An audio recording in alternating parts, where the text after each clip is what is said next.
On the night of my 25th anniversary gala, I woke up with patches of hair missing. The maid, who was secretly sleeping with my husband, had mixed chemicals in my shampoo. Oops! Nobody wants a bald wife. He is mine now. So, I decided to play along. I'm glad to have you here. Follow my story until the end and comment the city you're watching from, so I can see how far my story has reached. I woke up that Saturday morning the same way I had for 25 years, reaching across the Egyptian cotton sheets to find Carlton's side of the bed already cold. The grandfather clock in our Beacon Hill bedroom chimed 7 times, its deep resonance echoing through the master suite that had once felt like a sanctuary, but now seemed more like a beautiful prison. Today was supposed to be different. Today was our 25th wedding anniversary, and tonight would be the gala I had spent months planning. 500 guests, the city's elite, all gathered to celebrate what everyone believed was a perfect marriage. I stretched, feeling the familiar ache in my 64-year-old joints, and ran my fingers through my hair, or tried to. My hand came away with clumps of chestnut strands, far more than the usual morning loss. Confused, I sat up and looked at my pillow. Horror washed over me like ice water. My pillowcase was covered in hair. Not just a few strands, but thick patches that looked like someone had taken scissors, or worse, to my head while I slept. I stumbled to the bathroom mirror, my bare feet cold against the marble floor, and gasped at my reflection. Irregular bald patches dotted my scalp like a cruel map of destruction. Some areas were completely bare, showing pale skin that had never seen sunlight. Other sections had hair so damaged it broke off at the touch. 25 years of carefully maintained chestnut waves, the hair Carlton once claimed to love, was gone. "Bryn!" I called out, my voice echoing off the marble walls. "Bryn, I need help!" Footsteps approached quickly down the hallway. Bryn appeared in the doorway, her 29-year-old face a picture of manufactured concern. She had worked for us for 10 years, ever since she was 19 and desperate for a job. I had taken her in like a daughter, taught her everything about running our household, trusted her with our most intimate details. "Oh my goodness, Mrs. Whitmore," she gasped, pressing her hand to her mouth. "What happened to your hair?" "I don't know," I whispered, touching another damaged section. "I just woke up like this. Could it be my shampoo? Did you notice anything different about it?" Bryn stepped closer, her green eyes scanning the bathroom counter where my luxury hair products sat in their usual neat arrangement. For just a moment, I caught something in her expression. Not shock, but satisfaction. It flickered so quickly I almost convinced myself I had imagined it. "Well," she said slowly, picking up the bottle of shampoo I had used the night before, "this does look a little different. The color seems off." I grabbed the bottle from her hands. The familiar amber liquid inside now had a strange greenish tint, and when I unscrewed the cap, the scent was wrong. Instead of the usual botanical fragrance, there was a harsh chemical smell that made my eyes water. "Someone tampered with this," I said, the words feeling surreal as they left my lips. "Someone put chemicals in my shampoo." Bryn's face transformed then, the mask of concern sliding away to reveal something cold and calculating. She leaned against the marble counter, crossing her arms, and smiled. It was not a kind smile. "Oops," she said, her voice light and mocking. "Nobody wants a bald wife, especially not at 64. He's mine now, Roberta." The casual cruelty of her words hit me harder than the physical destruction of my hair. This wasn't an accident. This wasn't even a crime of passion. This was calculated, deliberate, and designed to humiliate me on the most important day of our marriage celebration. "You did this," I said, not a question but a statement. "You destroyed my hair." "I did," she confirmed with a shrug. "Carlton deserves better than a dried-up old woman clinging to her past beauty. He deserves someone young, someone who can give him what you never could." My legs felt weak, and I gripped the edge of the marble vanity for support. "What are you talking about? Carlton and you are finished," Bryn interrupted. Have been for years, really. You just never noticed because you were too busy playing the perfect society wife, planning your little parties and charity luncheons while ignoring what your husband actually needed. She moved closer, and I could smell her perfume. My perfume, the expensive French fragrance Carlton had given me for Christmas. Seeing her wear it felt like another violation, another theft of my identity. How long? I asked, surprised by how steady my voice sounded despite the earthquake happening inside my chest. 2 years, she said proudly. 2 wonderful years of actually being appreciated, of being loved by a man who knows quality when he sees it. 2 years. While I had been planning dinner parties and managing household staff and believing that my marriage was simply going through a quiet phase, my husband had been sleeping with the woman I trusted to run my home. The woman I had helped, mentored, treated like family. The gala is tonight, I said weakly. 500 people are expecting— Oh, the gala will go on, Bryn assured me. Carlton wouldn't want to disappoint his business associates, but you won't be attending, not looking like that. Maybe you can help serve drinks in the kitchen instead, if we can find you a hat to cover that mess. She turned to leave, then paused at the doorway. By the way, you might want to start looking at apartments, small ones. Carlton's lawyer will be calling soon. The sound of her heels clicking down the hardwood hallway faded, leaving me alone with my destroyed reflection and the overwhelming scent of chemical damage. I sank onto the marble bench beside the vanity, my hands shaking as the full scope of their betrayal began to register. They had planned this. Not just the affair, but this specific humiliation. They wanted me to look pathetic at my own anniversary celebration, to appear so damaged and pitiful that no one would question Carlton's eventual decision to leave me. They were counting on my vanity, my pride, my desperate need to maintain appearances. I picked up my phone to call my hairstylist, then remembered it was 7 in the morning on a Saturday. Even if I could reach someone, what could they do? The damage was too extensive, too deliberate. No amount of styling could hide the bare patches or repair the chemical burns on my scalp. For 25 years, I had played by their rules. I had been the dutiful wife, the gracious hostess, the woman who never made waves or asked uncomfortable questions. I had trusted, supported, and sacrificed for people who saw me as nothing more than an obstacle to their happiness. But as I sat there in my marble bathroom, surrounded by the expensive trappings of a life built on lies, something new began to grow inside me. Not anger, not yet. Something colder, more calculating. Something that felt remarkably like the patience of a predator who had finally identified her prey. I stood up slowly, studying my damaged reflection one more time. Then I reached for my phone and began making calls. Not to hairstylists or makeup artists or anyone who might help me look presentable for tonight's gala. I called my lawyer. After all, if Carlton and Bryn thought they could destroy me with chemicals and cruelty, they had severely underestimated exactly who they were dealing with. I had spent 25 years learning to be the perfect wife. Now it was time to learn how to be the perfect enemy. 3 hours after my devastating discovery, I sat in the leather chair across from my attorney's mahogany desk, a silk scarf wrapped carefully around my damaged hair. Margaret Chen had been handling my family's legal affairs for 15 years, and her expression grew more grim with each detail I shared. "Chemical hair destruction, you said?" she asked, making notes in her precise handwriting. "That could constitute assault, Roberta. Have you considered filing criminal charges?" "Not yet," I replied, surprised by how calm I sounded. "I need to understand the full scope of what they're planning first."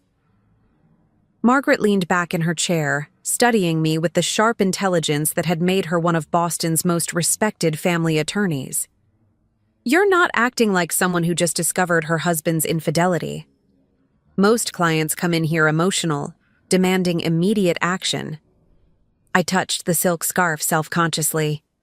25 years of marriage teaches you that emotional reactions rarely produce the best outcomes. "What do you want me to do?" "I want you to quietly review all our financial arrangements, joint accounts, Properties, investments, insurance policies, everything. I suspect Carlton has been making changes I'm unaware of. Margaret nodded, already reaching for her phone to call her investigative team. What about the anniversary gala tonight? Will you attend? I stood up, smoothing down my navy dress. Of course I will. Carlton and Bryn are expecting me to hide in shame, to cancel the event or make excuses. Instead, I'm going to play the role they least expect. Which is, for the first time that day, I smiled genuinely. The perfect, oblivious wife. The drive back to Beacon Hill gave me time to think. Carlton's Lexus was gone from our circular driveway, which meant he was probably at his office, making final arrangements for tonight's event. Or perhaps he was somewhere else entirely, celebrating his successful humiliation of the woman who had stood by him for 25 years. I found Bryn in the kitchen, arranging white orchids with the easy confidence of someone who believed she had already won. She looked up when I entered, clearly expecting to see a broken, defeated woman. Instead, I had stopped at a boutique wig shop and purchased a chestnut piece that, while not perfect, was close enough to my natural color to fool casual observers. "Oh," she said, disappointment flickering across her face. "You fixed your hair problem." "Just a temporary solution," I said lightly, moving to the coffee machine. I called my stylist. She's coming by at 3 to assess the damage and create something appropriate for tonight's gala. It was a lie, of course, but Bryn didn't need to know that. "I've been thinking about what you said earlier," I continued, measuring coffee grounds with steady hands. "About Carlton needing something different. You're probably right." Bryn set down her orchid arrangement, clearly surprised by my calm response. "I am?" "Of course. Marriage is work, and perhaps I've been too focused on appearances, on maintaining our social obligations, to notice what Carlton actually needed." I turned to face her, keeping my expression neutral. "How long did you say this has been going on?" 2 years, she repeated, watching me carefully.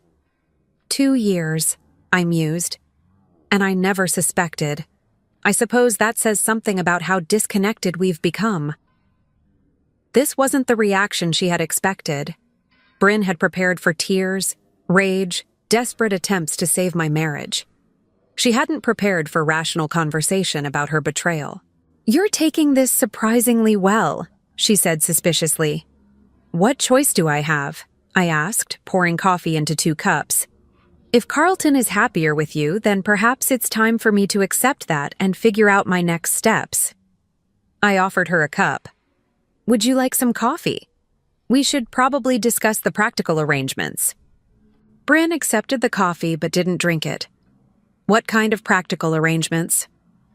"Well, if Carlton is planning to leave me, I'll need to know so I can prepare financially. Find a smaller place to live, perhaps. Adjust my lifestyle expectations." I took a sip of my coffee, watching her face over the rim. "I assume he'll want to handle this quietly, avoid any messy legal battles that might damage his business reputation." We haven't discussed the details yet," Bryn stammered. "Of course not. These things take time to plan properly." I sat down at the kitchen island, gesturing for her to join me. "Tell me about your relationship with Carlton. I'm curious what he found in you that he felt was missing in our marriage." For the next hour, Bryn talked, and I listened, filing away every detail, every casual revelation, every piece of information she unknowingly provided about their affair and their future plans. Carlton wanted to wait until after the gala to begin divorce proceedings.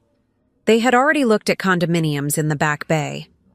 Bryn had been using my credit cards to purchase clothes for their weekend trips to the Cape.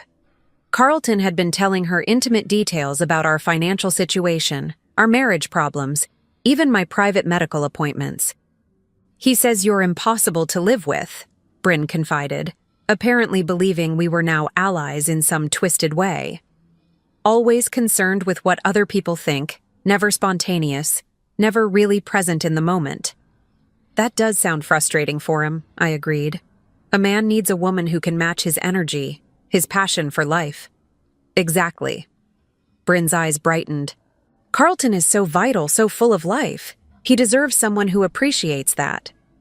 And you clearly do. I do. I love everything about him. His ambition, his intelligence, even his moods. He's never boring, never predictable. I nodded thoughtfully. It sounds like you two are very compatible. I'm glad he found that kind of connection. By the time Carlton returned home at 4 o'clock, Bryn and I appeared to be the best of friends, planning the evening's final details together. He paused in the kitchen doorway, clearly confused by the domestic harmony he found. "How are the preparations going?" he asked carefully, his gray eyes moving between us. "Wonderfully," I said, rising to kiss his cheek as I had done thousands of times before. "Bryn has been invaluable today. I don't know what I'd do without her." Carlton relaxed slightly, apparently relieved that I wasn't creating the emotional scene he had probably expected. "Good. The caterers should arrive at 5 and the musicians at 6. Everything is ready," I assured him. "I just need to get dressed. Will you be wearing your navy suit or the charcoal?" "Navy," he said, already heading toward his study. "I have a few calls to make before guests arrive." I watched him go, noting how he avoided eye contact, how his shoulders carried the tension of a man with secrets. Then I turned to Bryn, who was observing this interaction with fascination. "He seems nervous," she commented. "Anniversary parties can be stressful," I replied. "So much pressure to make everything perfect." What I didn't tell her was that I had spent the morning learning far more than she realized during our friendly conversation. I now knew they had been planning this betrayal for months, that Carlton had already consulted with a divorce attorney, and that they had severely underestimated both my intelligence and my capacity for strategic thinking. I excused myself to get ready for the evening, climbing the curved staircase to our master bedroom with measured steps. In my dressing room, I selected a midnight blue gown that had always been one of Carlton's favorites, then sat at my vanity to apply makeup with the precision of an actress preparing for the performance of her lifetime. The woman staring back at me from the mirror looked elegant, composed, completely unaware that her marriage was about to implode. It was exactly the illusion I needed to maintain. Tonight, Carlton and Bryn would celebrate what they believed was their victory. They would watch me play the gracious hostess while secretly knowing they had destroyed me that morning. They would smile and accept congratulations on our 25-year marriage while planning its demise. But they had made one crucial error in their calculations. They had assumed that a woman who had spent decades perfecting the art of social grace would crumble when faced with betrayal. Instead, I had simply learned a new role to play. I adjusted my wig one final time, checked my lipstick, and prepared to give the performance of my life. After all, the best revenge often begins with letting your enemies believe they've already won. The anniversary gala was everything I had planned it to be. Elegant, sophisticated, and flawlessly executed. 500 guests filled the ballroom at the Fairmont Copley Plaza, crystal chandeliers casting warm light over tables draped in ivory silk. Carlton moved through the crowd like the successful businessman he appeared to be, accepting congratulations on our 25 years of marriage with the easy charm that had first attracted me to him decades ago. I played my part perfectly. The gracious hostess in midnight blue, my carefully styled wig drawing compliments from friends who had no idea what had happened that morning. When people asked about my new hairstyle, I simply smiled and mentioned trying something different for our special night. Bryn worked the event as she always did, coordinating with the catering staff and ensuring every detail ran smoothly. But I caught her watching Carlton throughout the evening, her green eyes following his every movement with possessive intensity. When their gazes met across the crowded room, the brief exchange of looks confirmed everything she had told me that morning. "Roberta, you look absolutely radiant tonight," said Victoria Whitmore, Carlton's sister, as she approached with a glass of champagne. Victoria had never particularly warmed to me during our marriage, but she maintained the polite facade that our social circle demanded. "Thank you, Victoria. I'm so glad you could be here," She studied my face with the sharp intelligence that ran in the Whitmore family. "You seem different tonight, more serene. Marriage certainly agrees with you after all these years." If only she knew how different everything really was. "I've learned that happiness comes from accepting what life gives you rather than fighting against it." Victoria raised an eyebrow at this philosophical response, but was interrupted by Carlton's approach. He placed his hand on the small of my back with practiced affection, the gesture so automatic, I doubt he even thought about it. "Ladies, are you enjoying the evening?" he asked, his voice carrying the slight strain I had learned to recognize over 25 years. Carlton always got tense at large social gatherings, though he hid it well. "It's a beautiful party, Carlton," Victoria replied. "You two certainly know how to celebrate properly." "Roberta planned everything," he said, and for a moment his smile seemed genuine. "She has exquisite taste." The irony wasn't lost on me. Carlton was praising my taste on the same day his mistress had chemically destroyed my hair. I wondered if he even knew what Bryn had done, or if she had acted independently, driven by her own jealousy and cruelty.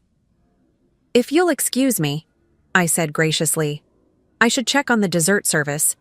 I made my way through the crowd, accepting compliments and air kisses from Boston's social elite, until I reached the quiet corridor outside the ballroom. Margaret Chen was waiting for me there, her expression grave. "We need to talk," she said quietly. "What I found today changes everything." We slipped into a small conference room the hotel had provided for private conversations. Margaret opened her briefcase and pulled out a thick folder of documents. "Your instincts were correct about Carlton making financial changes," she began. "But the scope is far worse than you imagined." She spread papers across the polished table, bank statements, property deeds, insurance documents. My chest tightened as I recognized account numbers and signatures, but also saw names and amounts I had never seen before. "Carlton has been systematically moving assets into offshore accounts for the past 18 months, Margaret explained. "The Cayman Islands account alone contains $800,000. $800,000, money that should have been in our joint investments, our retirement planning, our shared future that apparently no longer existed." "There's more," Margaret continued. "He's been taking out loans against your joint properties without your knowledge, using forged documents with your signature. The house in Beacon Hill now has a $700,000 lien against it." I sank into one of the leather chairs, the weight of Carlton's betrayal settling over me like a heavy blanket. It wasn't just an affair. It wasn't even just the cruelty of destroying my hair on our anniversary. This was systematic financial abuse, carefully planned over months or even years. How is this legal? How could banks accept my signature without my presence? "They shouldn't have," Margaret said grimly. "But Carlton has relationships with these institutions going back decades. They trusted him, and he exploited that trust." She pulled out another document, this one official-looking with a government seal. "But this is the most shocking discovery. I ran a background check on Bryn Morrison, as you requested. I looked at the document, not understanding at first what I was seeing. Birth certificate, family records, employment history. Then one line jumped out at me, and I felt the room spin slightly. Father, Charles Whitmore. Charles Whitmore, Carlton's father who had died 5 years ago. Bryn is Carlton's half-sister, Margaret said quietly. Charles had an affair with her mother in 1994, but never acknowledged paternity. Bryn's mother died when she was 17, and she's been on her own ever since. My mind raced through the implications. Bryn hadn't just stumbled into our lives as a young woman needing work. She had sought us out deliberately, knowing exactly who we were, what we represented, what she felt she was owed. Does Carlton know? I whispered. I believe he does. Look at this. Margaret showed me another document, a DNA test dated 6 months ago, confirming the biological relationship between Carlton and Bryn Morrison. 6 months ago. right around the time their affair had escalated from casual flirtation to full sexual relationship. The timing couldn't be coincidental. "They're not just lovers," I said, the pieces falling into place with sickening clarity. "They're partners in stealing everything Charles Whitmore left behind. Everything that should have been shared with his legitimate family. It appears so. The offshore accounts, the property loans, even some of the business contracts Carlton has signed recently, they're all structured to benefit both of them while leaving you with nothing." I stood up and walked to the window, looking down at the Boston Common where couples strolled under streetlights, believing in the permanence of love and trust. How naive they seemed from this height. How innocent in their faith that the people closest to them would never deliberately destroy them. "There's one more thing," Margaret said softly. "Bryn is pregnant." The words hit me like a physical blow. I turned from the window, searching Margaret's face for some sign that she was mistaken. "How do you know?" "Medical records from her doctor's appointment last week. She's 8 weeks along." 8 weeks. Which meant the baby had been conceived right around the time Carlton began the most aggressive phase of moving our assets offshore. They hadn't just been planning an affair, they had been planning a complete family replacement. Carlton would divorce me, marry his half-sister, and raise their child using money stolen from our 25-year marriage. The genetic implications made my stomach turn, but I forced myself to focus on the immediate legal realities. What are our options? We file immediately for separation of assets and freeze all joint accounts. We petition the court to reverse the unauthorized loans and recover the offshore funds. And we gather evidence of the systematic fraud for both civil and criminal proceedings. I nodded, surprised by how calm I felt despite the magnitude of what I had learned. Perhaps it was shock, or perhaps it was the relief of finally understanding the full scope of what I was fighting against. "How long do we have before they realize we know?" "Not long. Once we start the legal process, Carlton will be notified within 48 hours. Through the conference room's window, I could see the ballroom where our anniversary celebration continued. Carlton was probably making his toast right now, thanking everyone for sharing this special milestone with us. Bryn would be standing at the back of the room, her hand resting protectively over her still flat stomach, watching the man she thought she had successfully seduced away from his boring old wife. They had no idea that their carefully constructed plan was about to implode. "Begin the filings first thing Monday morning," I told Margaret.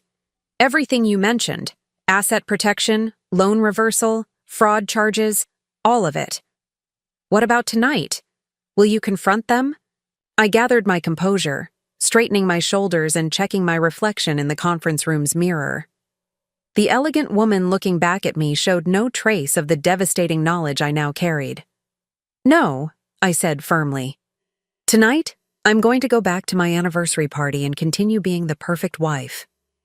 I'm going to smile and dance with my husband and thank our guests for celebrating our 25 years of marriage." Margaret looked puzzled. "Why?" "Because the best part of any game is watching your opponents celebrate their victory right before they realize they've lost." I returned to the ballroom just as Carlton was finishing his toast.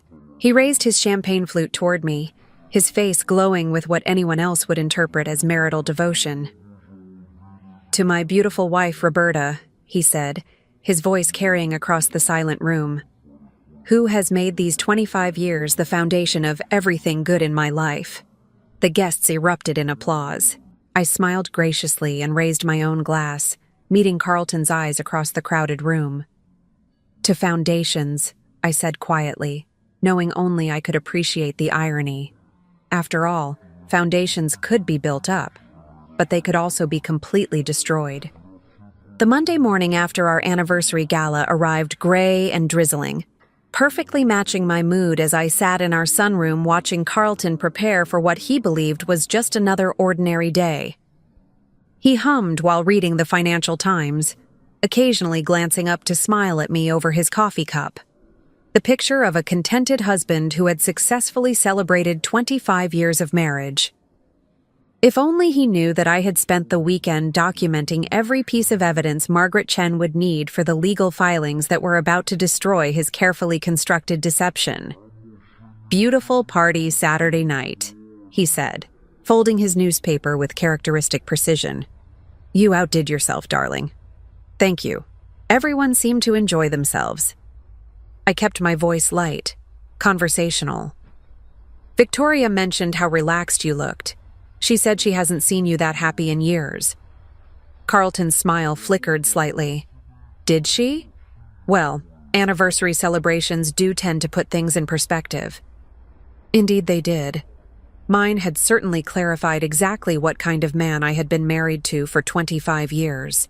"I was thinking we should take a vacation," I continued, buttering my toast with deliberate casualness. "Maybe that trip to Tuscany we've been discussing. Now that the gala is behind us, we could finally have some time to reconnect." The irony of suggesting a romantic getaway to a man who was systematically stealing from me while sleeping with his half-sister wasn't lost on me. But I needed to maintain the illusion that I remained blissfully unaware of their betrayal. Carlton shifted uncomfortably in his chair. "That sounds wonderful, but I have some complicated business deals closing over the next few weeks. Perhaps we could plan something for later in the summer." "Of course, business first." I smiled understandingly. "Will you be working late again tonight?" "Probably. These international contracts require conference calls at odd hours." International contracts. More like international banking, moving our stolen assets beyond the reach of American courts. But I simply nodded and poured myself more coffee from the silver service that had been a wedding gift from his parents 25 years ago. "I'll have Bryn keep dinner warm for you." At the mention of Bryn's name, Carlton's entire posture changed. His shoulders relaxed, his breathing deepened, and for just a moment his professional mask slipped to reveal something almost tender. It was the way he used to look when thinking about me, back when our marriage was real. "Actually," he said, his voice carefully neutral, "I've been meaning to discuss Bryn with you." My pulse quickened, but I kept my expression mildly curious. "Oh?"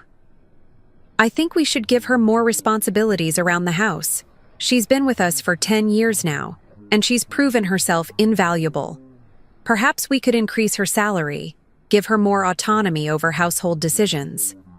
More autonomy. More access to our accounts, our schedules, our private information. More opportunities to facilitate their theft and deception. "That's very generous of you," I said. "What kind of increase were you thinking?" "I thought we might double her current salary. From $1,200 to $2,400 per month. $2,400. Enough to help fund the new life they were planning together, while I remained ignorant of their conspiracy." The casual way he suggested such a significant expense, without any discussion of our budget or financial priorities, revealed just how little he respected me or our supposed partnership. "That seems reasonable," I agreed. "Should I handle the paperwork, or would you prefer to take care of it?" "I'll take care of it," Carlton said quickly. Too quickly. "I know how busy you are with your charity commitments." My charity commitments. The volunteer work that kept me occupied and out of his way while he dismantled our marriage piece by piece. How thoughtful of him to ensure I had plenty of distractions. "Speaking of which," I said, "I promised Margaret Chen I'd stop by her office this afternoon to discuss the Foundation's legal structure. Apparently there are some tax advantages we haven't been utilizing." Carlton's coffee cup froze halfway to his lips. "Margaret Chen? Why are you meeting with our lawyer?" "Oh, she's not just our lawyer anymore. The Foundation hired her to handle their corporate governance issues." I kept my tone light, almost bored. Boring stuff, really, but necessary for maintaining our nonprofit status. This was a carefully constructed lie. Margaret was indeed meeting with me that afternoon, but to begin the legal assault that would protect what remained of our assets and expose Carlton's systematic fraud. However, Carlton didn't need to know that. "I see," he said, clearly relieved that my lawyer meeting had nothing to do with our marriage. "Well, Don't let her talk you into anything too complicated. These legal types love to overcomplicate simple situations. After Carlton left for his office, I waited exactly 30 minutes before retrieving the small digital recorder I had hidden in the dining room sideboard. Modern technology was a wonderful thing. Devices no larger than a thumb drive could capture hours of conversation with perfect clarity. I had been recording every interaction with Carlton and Bryn since Saturday night, building a comprehensive audio diary of their deception. Carlton's offer to double Bryn's salary, his reluctance to take a vacation, his obvious discomfort when I mentioned meeting with Margaret, all of it was now preserved as evidence. Bryn arrived at 9 o'clock sharp, as she had every weekday for the past 10 years. But this morning I saw her differently, knowing what Margaret had revealed about her true identity and her pregnancy. The way she moved through our house with increasing confidence, touching objects that didn't belong to her, planning a future in spaces I had decorated and cherished. "Good morning, Mrs. Whitmore," she said with the false brightness I now recognized as pure performance. "How was your weekend after the party?" Quiet and peaceful, exactly what I needed after all that excitement. I paused to study her face, looking for any sign of her pregnancy. "You look well, Bryn," positively glowing. A slight flush crept up her neck. "Thank you. I've been feeling very energetic lately." Energetic. Probably from the rush of believing she had successfully destroyed my marriage and stolen my husband. Little did she know that her victory celebration was premature. "I'm so glad. Carlton mentioned this morning that he'd like to increase your responsibilities around here, along with a substantial raise. You've certainly earned it." Bryn's eyes widened with surprise and something else, triumph. She probably thought Carlton's generosity was proof of his growing commitment to their relationship. "That's very generous," she said carefully. "I do love working here. I can tell. You've made yourself quite at home." I smiled warmly, as if I found her presumption endearing rather than infuriating. "In fact, I've been thinking we should update your living arrangements as well." Bryn lived in a small apartment above our detached garage, a space that had originally been designed for a live-in caretaker. It was comfortable but modest, appropriate for household staff rather than family members. "Update them how?" she asked, clearly intrigued. "Well, if you're going to be taking on more responsibilities, you'll need more space, more privacy. Perhaps it's time to consider finding you a proper apartment somewhere nearby." This was a test. If Bryn was planning to leave with Carlton anyway, she would be eager to discuss alternative living arrangements. If she was committed to maintaining her current deception, she would insist on staying close to monitor my activities. "Oh, I wouldn't want to impose any additional expenses," she said quickly. "I'm perfectly comfortable in the garage apartment." Interesting. She wanted to stay close, which suggested their timeline for executing their plan was still months away rather than weeks. They needed more time to complete their financial preparations, to ensure they could disappear with maximum assets and minimum legal exposure. Nonsense. Carlton and I have discussed it, and we both feel you deserve better accommodations. Another lie, but a useful one. In fact, I thought you might like to look at some places this afternoon while I'm at my meeting with Margaret. Bryn's face went through a fascinating series of expressions: confusion, suspicion, and finally forced gratitude. "That's incredibly thoughtful, but I really don't need—" "I insist," I interrupted gently. "Consider it a bonus for all your years of dedicated service."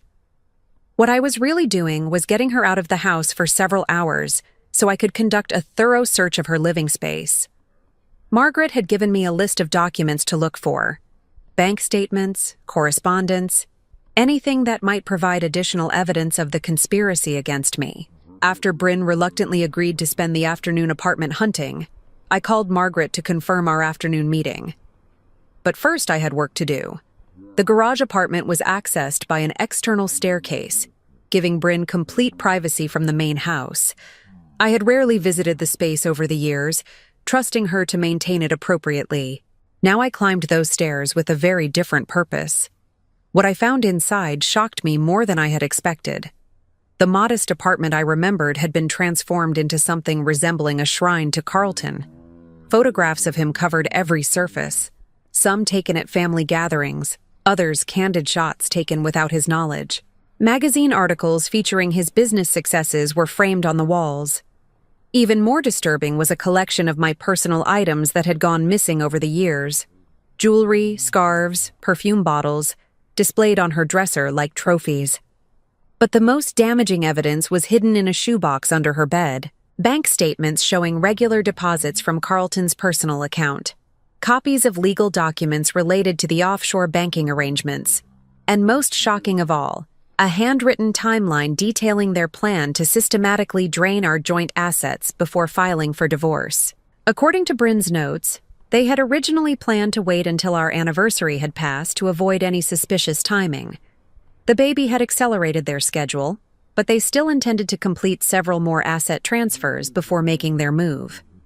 I photographed everything with my phone, careful to return each item to its exact original position. Then I made one additional discovery that changed everything I thought I knew about their relationship. A love letter from Carlton, dated just 3 days ago, expressing his eagerness to finally be free to love you openly, and his excitement about the child we've created together. But the most revealing line was his confession that, "Knowing you're my father's daughter makes this even more meaningful. We're not just lovers, we're family reclaiming what should have been ours from the beginning." They knew.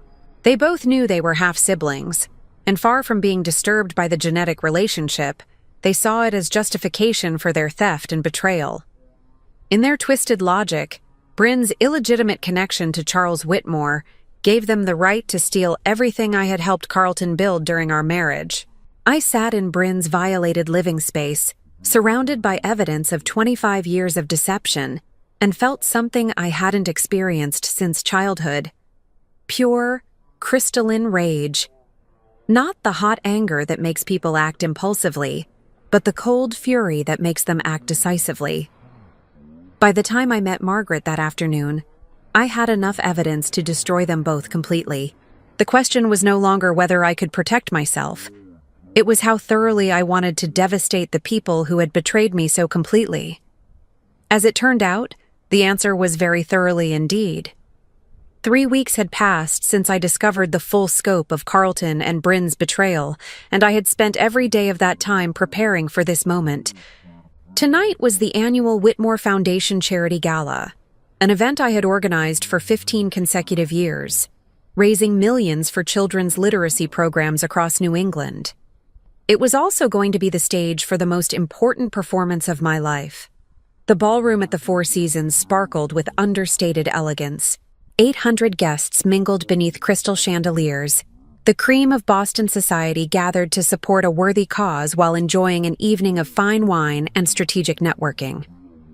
Carlton moved through the crowd with his usual confidence, accepting praise for our foundation's work as if he had been personally teaching children to read rather than systematically stealing from the organization's benefactors. I watched him from across the room, noting how he kept glancing toward the service entrance where Bryn was coordinating with the catering staff. She looked radiant in a black cocktail dress that cleverly concealed her growing pregnancy, now 12 weeks along according to the medical records Margaret had obtained. Her hand would occasionally drift to her still flat stomach in an unconsciously protective gesture that made my chest tighten with rage. They thought they were so clever, carrying on their affair in plain sight while I remained the oblivious wife. What they didn't know was that I had been recording their every conversation, documenting their every move, and preparing a trap so comprehensive that escape would be impossible. "Roberta, you look absolutely stunning tonight," said Patricia Ashworth, the wife of Boston's most prominent federal judge. "That sapphire necklace is extraordinary." I touched the vintage Van Cleef & Arpels piece that had belonged to Carlton's mother. "Thank you. It seemed appropriate for such a special evening." What I didn't mention was that I had spent the afternoon having the necklace appraised and photographed for insurance purposes. By tomorrow morning, it would be safely locked in a safety deposit box that Carlton couldn't access, along with every other piece of valuable jewelry he might try to claim in divorce proceedings. "Ladies and gentlemen," the master of ceremonies announced from the podium, "please take your seats. We're about to begin this evening's program." I made my way to the head table, where Carlton was already seated beside Victoria, his sister, and her husband James. Victoria had been surprisingly supportive over the past few weeks, perhaps sensing that something significant was happening even if she didn't know the details. "You seem different lately," she had told me during a lunch meeting the previous week. "More focused. It suits you." If only she knew what I was focusing on. As the salad course was served, Carlton leaned close to whisper in my ear, "Everything looks perfect, as always. You've outdone yourself." His breath against my neck might have been intimate once. Now it felt like a violation, made worse by the knowledge that he had whispered similar words to his pregnant half-sister just hours earlier in our own home. "Thank you," I murmured back. "I have some special surprises planned for tonight's program." Carlton's smile faltered slightly. "Surprises? Nothing dramatic, just some additional announcements I thought would be appropriate for such a milestone year." This wasn't entirely a lie. I did have announcements planned. They just weren't the kind Carlton was expecting. The dinner proceeded flawlessly through multiple courses, accompanied by the usual speeches about literacy programs and community impact. I played my role perfectly, the devoted foundation president graciously accepting praise for another successful event. But I was watching the clock, waiting for the moment when everything would change.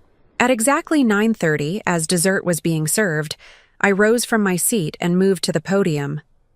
The room gradually quieted, hundreds of faces turning toward me expectantly. "Good evening, everyone. Before we conclude tonight's festivities, I have several important announcements to share." Carlton looked puzzled but not alarmed.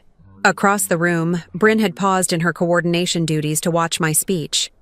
"First, I'm delighted to report that this year's gala has raised $2.8 million for children's literacy programs." Enthusiastic applause filled the ballroom. I waited for it to subside before continuing. "However, recent financial audits have revealed some irregularities in our foundation's accounts that require immediate attention. Effective immediately, all financial transactions will be suspended pending a comprehensive investigation by federal authorities." The applause died abruptly. Confused murmurs rippled through the crowd. Carlton's face had gone pale, his wine glass frozen halfway to his lips. "I want to assure everyone that these irregularities appear to be the result of unauthorized access to foundation accounts by individuals with administrative privileges. The FBI's White-Collar Crime Division will be conducting a full investigation beginning tomorrow morning. This was the first part of my trap. The Whitmore Foundation's finances were indeed being investigated because I had requested the audit myself after discovering that Carlton had been using foundation accounts to facilitate some of his offshore transfers. The federal investigation was real, and it would lead directly to his other criminal activities. Additionally, I continued, my voice carrying clearly through the stunned silence, I want to address some personal matters that affect the Foundation's future leadership. Carlton started to rise from his seat, but Victoria's hand on his arm stopped him. She was watching me with fascination, as if finally understanding that something momentous was happening. After 25 years of marriage, my husband Carlton and I have decided to separate. This decision became necessary when I discovered systematic financial fraud involving our joint assets, including the theft of over $800,000 through unauthorized offshore accounts. Gasps echoed through the ballroom. Carlton's face had gone from pale to ashen, and I could see Bryn near the service entrance, her hand pressed to her mouth in shock. I want to emphasize that these alleged crimes are Carlton's personal responsibility and do not reflect the values or mission of our foundation. However, given his administrative role in our organization, immediate changes to our leadership structure are necessary to protect the integrity of our charitable mission. The room was completely silent now. 800 of Boston's most influential citizens hanging on every word. This was exactly the audience I had wanted. People whose opinion Carlton valued, whose social approval had always mattered to him more than simple human decency.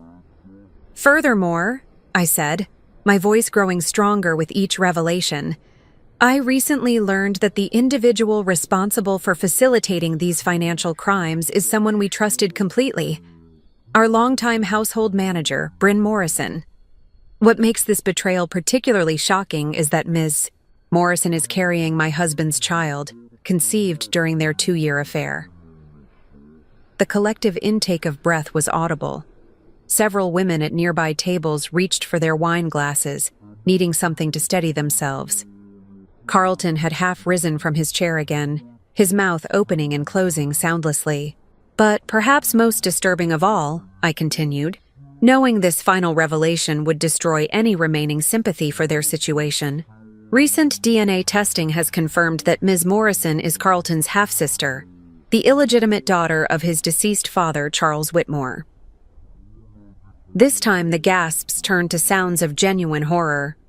Incest was shocking enough, but incest combined with theft and betrayal created a level of scandal that would destroy Carlton's reputation permanently. I share these painful personal details only because they directly impact our foundation's credibility and future operations. When people entrusted with charitable funds abuse that trust for personal gain, the entire philanthropic community suffers. I paused, scanning the faces in the crowd. Some showed sympathy, others disgust, but most displayed the kind of fascination people feel when witnessing a spectacular downfall. Effective immediately, Carlton Whitmore has been removed from all positions with the Whitmore Foundation. A new board of directors, composed entirely of independent community leaders, will assume control of our operations while federal investigators complete their work. Carlton finally found his voice. Roberta, you can't. I can, and I have, I said calmly. The paperwork was filed this afternoon. Federal marshals are currently executing search warrants at our home and at your office, securing evidence for the criminal investigation. This was true. While Carlton and Bryn thought they were preparing for another evening of secret glances and stolen moments, federal agents were photographing every document in Carlton's study and downloading every file from his computer. Ladies and gentlemen, I concluded, I apologize for ending this beautiful evening on such a difficult note. However, I believe transparency and accountability are essential values, especially in charitable work. The Whitmore Foundation will continue its mission under new leadership, stronger than ever. I stepped back from the podium to scattered, uncertain applause. Some people seemed unsure whether they had witnessed a courageous act of whistleblowing or a spectacular act of public revenge. I didn't particularly care which interpretation they preferred.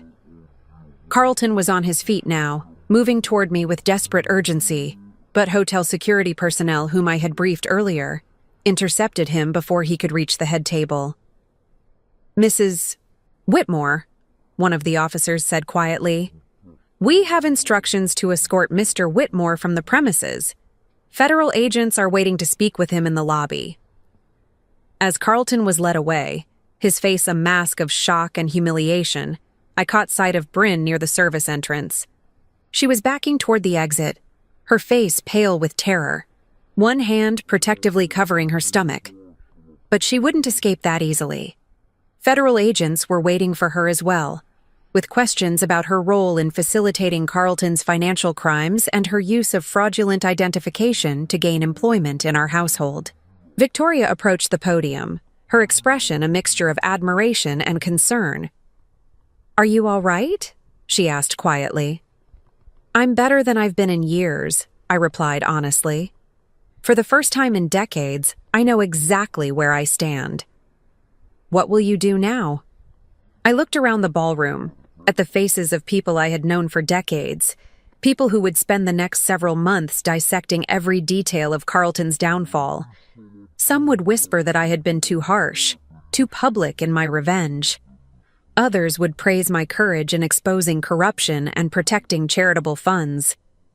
I'm going to rebuild, I said simply.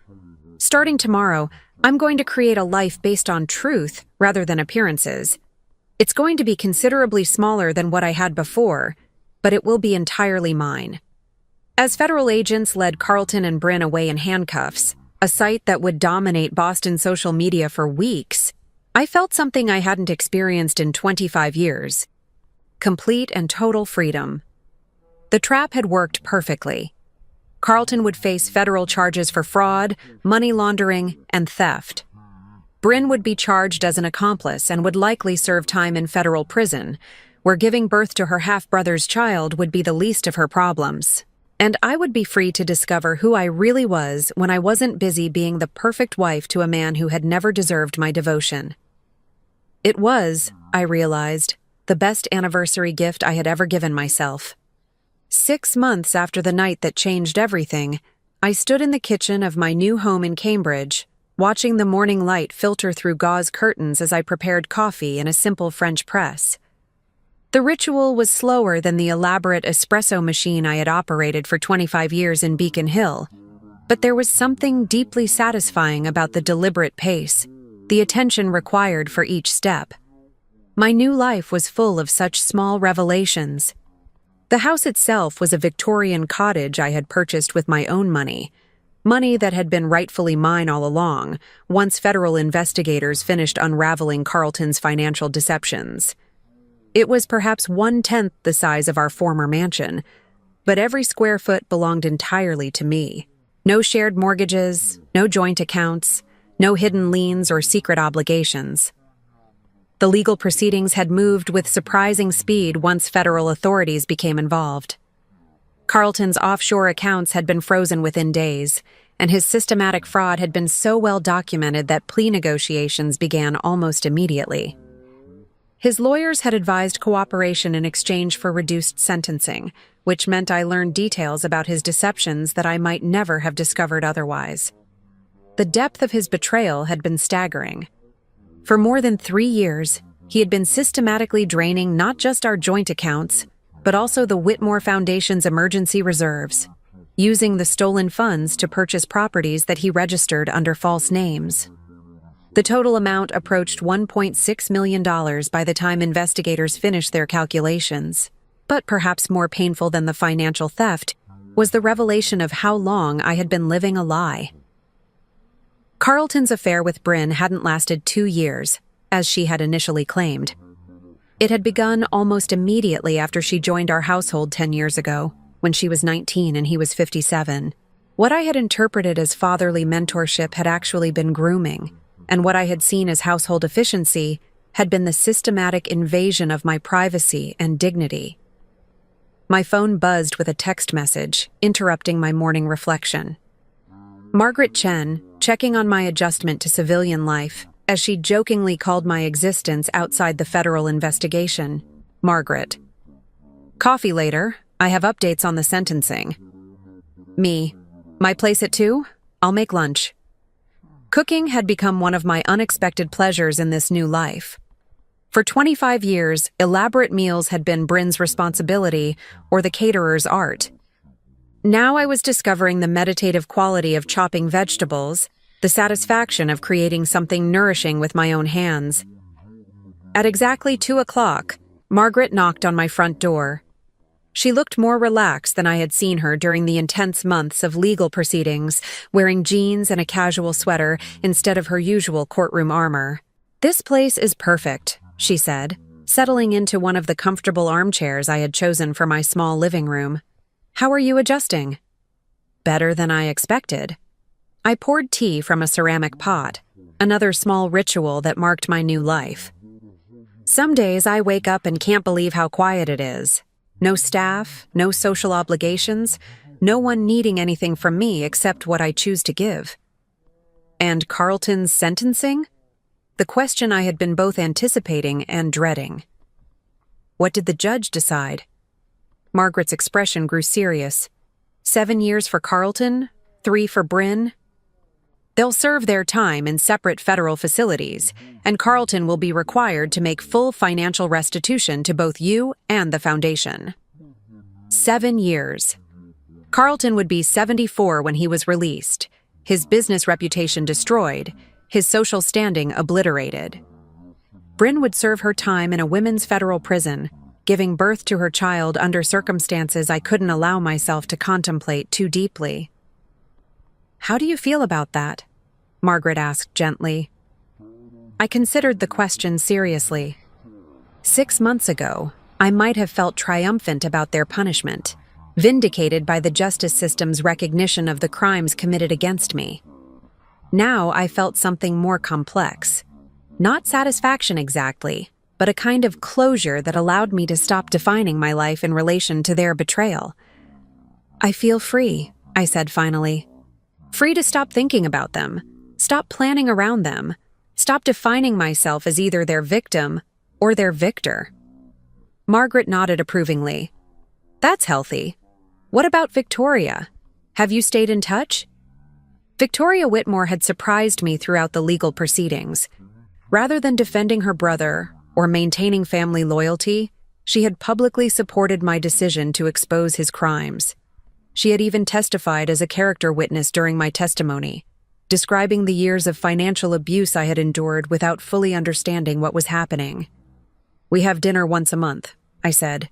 "She's dealing with her own shame about not recognizing Carlton's character earlier, but we found an unexpected friendship in our shared experience of having been deceived by someone we trusted." It was strange, building a relationship with my former sister-in-law based on our mutual recognition that the man we had both loved was fundamentally different from who we thought he was. But Victoria's support had been invaluable during the hardest months, and her friendship was one of the unexpected gifts of my new life. "Any other relationships developing?" Margaret asked with a knowing smile. I felt myself blush slightly, which was ridiculous at 64 but somehow inevitable when discussing Henry Morrison, no relation to Bryn despite the shared surname. Henry was a retired literature professor I had met at the Cambridge Public Library, where I had started volunteering with their adult literacy program. He was 70, recently widowed after 40 years of marriage, and possessed the kind of gentle humor that made even difficult conversations feel manageable. "We are taking things very slowly," I admitted. "Neither of us is interested in rushing into anything serious, but he's kind, genuinely kind, in a way I'd forgotten was possible." "That's wonderful. You deserve kindness." After Margaret left, I found myself walking through my small house, taking inventory of the life I was building piece by piece. The living room contained books I had actually chosen rather than volumes selected for their impressive spines. The bedroom featured a comfortable reading chair positioned beside a window, where morning light made reading a pleasure rather than a duty. Most importantly, the house contained no photographs of my previous life. I had packed away the albums documenting 25 years of marriage, not out of bitterness, but because those images belonged to a woman who no longer existed. The Roberta who had posed beside Carlton at charity events, who had smiled graciously while being systematically robbed and betrayed, who had measured her worth by her ability to maintain appearances. That woman had died the morning I woke up with patches of missing hair. The woman who had replaced her was still discovering her own preferences, her own priorities, her own capacity for joy and simple pleasures. My hair had grown back, healthier than before, and now cut in a shorter, more practical style that required no elaborate maintenance. I had kept one of the expensive wigs from my recovery period, not the one I had worn to Carlton's sentencing, but a simpler piece that I sometimes used when I wanted to feel more formally presented. Most days, though, I preferred my natural hair, gray-streaked and unpretentious. The doorbell rang again, interrupting my reflection. Through the window, I saw Henry on my front porch, holding a small bouquet of daffodils and wearing the slightly nervous expression he always displayed when making unplanned visits. "I hope I'm not intruding," he said when I opened the door. "I was walking past and thought you might enjoy these. The first of the season." This was typical of Henry. Small gestures offered without expectation, attention to details like seasonal flowers and personal preferences. He had learned that I loved daffodils during one of our library conversations, and he remembered such things without making them feel like obligations. "They're beautiful," I said, accepting the flowers and inviting him inside. "Would you like some tea?" As Henry settled into the kitchen chair that was becoming his usual spot during these visits, I realized something that would have shocked the woman I used to be. I was happy.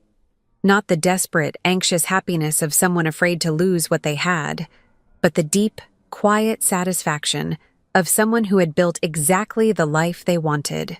"How was your day?" Henry asked, a question he always posed with genuine interest rather than social obligation.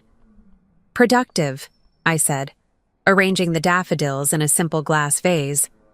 Margaret brought news about the sentencing, and I finished organizing the donation of books for the literacy program. Henry nodded approvingly. He understood the importance of the literacy work to my healing process. The way teaching adults to read had restored my sense of purpose after the foundation work became impossible. There was something profoundly healing about helping people discover their own voices through written words, especially after spending so many years having my own voice silenced by people who claimed to love me. 7 years for Carlton, 3 for Bryn, I said, sharing the news I knew Henry had been waiting to hear. He reached across the small kitchen table and covered my hand with his. "How do you feel about that?" It was the same question Margaret had asked, but somehow it felt different coming from Henry. Less professional curiosity, more personal concern for my emotional well-being. "Relieved," I said honestly. Not because I wanted them to suffer, but because it's finally completely over. I don't have to think about them anymore unless I choose to. "And do you choose to?" I looked around my small kitchen, at the daffodils brightening the space, at the man who had entered my life without drama or deception, asking for nothing more than my company, and offering nothing less than complete honesty in return. "Less and less," I admitted. "There are whole days now when I don't think about Carlton or Bryn at all. I'm too busy discovering who I am when I'm not trying to be the perfect wife to someone who never deserved my perfection." Henry smiled, the kind of genuine expression that transformed his entire face. "And what have you discovered?" It was a larger question than he probably realized. What had I discovered about myself in these months of radical solitude and gradual rebuilding? I discovered that I'm stronger than I thought, but also that I don't need to be strong all the time. I discovered that I actually enjoy cooking, reading, gardening. Simple pleasures I never had time for when my life was scheduled around other people's needs. I paused, considering whether to share the deeper revelation that had emerged during my conversations with the therapist Margaret had recommended. "I also discovered that I was complicit in my own diminishment," I said finally. "Not responsible for Carlton's crimes, but responsible for accepting a marriage where I was valued more for what I provided than for who I was." Henry squeezed my hand gently. "That's a difficult recognition, but necessary. Because understanding my own patterns is the only way to ensure I never repeat them."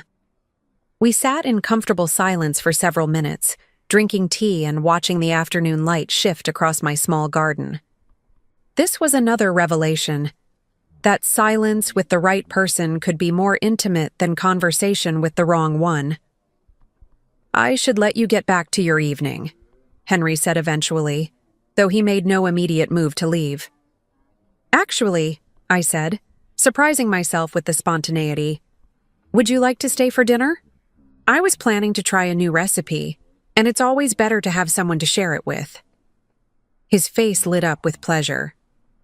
"I'd love that." As we worked together in my small kitchen, Henry chopping vegetables while I seasoned the chicken, I reflected on how different this domesticity felt from the elaborate dinner parties I had orchestrated for 25 years. This was collaboration rather than performance, genuine pleasure rather than social obligation. "Can I ask you something?" Henry said as we sat down to eat. "Of course." "Do you ever regret exposing Carlton so publicly? Some people might have handled it more privately." I considered this question, which I had asked myself many times during the past 6 months. "I regret that it was necessary," I said slowly. "I regret that Carlton chose to betray not just me, but also the charitable organizations that trusted him. But I don't regret my response. Privacy would have protected his reputation at the expense of justice for his victims. Including yourself. Including myself. For 25 years, I protected Carlton's reputation by staying silent about problems in our marriage. That silence enabled him to commit increasingly serious crimes against people who trusted him. Sometimes the most loving thing you can do is refuse to enable someone's destructive behavior. Henry nodded thoughtfully. It must have taken tremendous courage. Actually, by the time I stood up at that podium, it felt less like courage and more like inevitability. I had spent so many years being afraid of disappointing people, afraid of making scenes, afraid of not being perfect. Once I stopped being afraid, the choice became clear. After dinner, we moved to my small living room, where Henry built a fire in the fireplace, while I selected music from the collection of recordings I had been building. Jazz and classical pieces I had always loved, but never felt free to play when Carlton was home. "This is nice," Henry said, settling beside me on the couch with the comfortable distance of two people who were still learning each other's boundaries. "It is," I agreed. "Simple and honest and completely mine." As the fire crackled and soft piano music filled the room, I felt something I had never experienced during my marriage. Complete contentment with exactly where I was and who I was with. No anxiety about the future, no regrets about the past, just the peaceful satisfaction of a life lived according to my own values rather than other people's expectations. When Henry left that evening, he kissed my cheek gently and said, "Thank you for a lovely evening, Roberta. I hope we can do this again soon." I'd like that very much. After he left, I sat by the dying fire, thinking about the long journey from the woman who had awakened 6 months ago to discover her life was built on lies, to the woman I was becoming. The process hadn't been easy. There had been nights of rage, days of grief, weeks of uncertainty about what came next.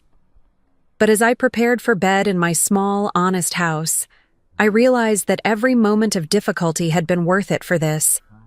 The knowledge that I was finally living a life that was entirely my own. Carlton and Bryn had tried to destroy me with chemicals and cruelty, believing that a 64-year-old woman would crumble under the weight of their betrayal.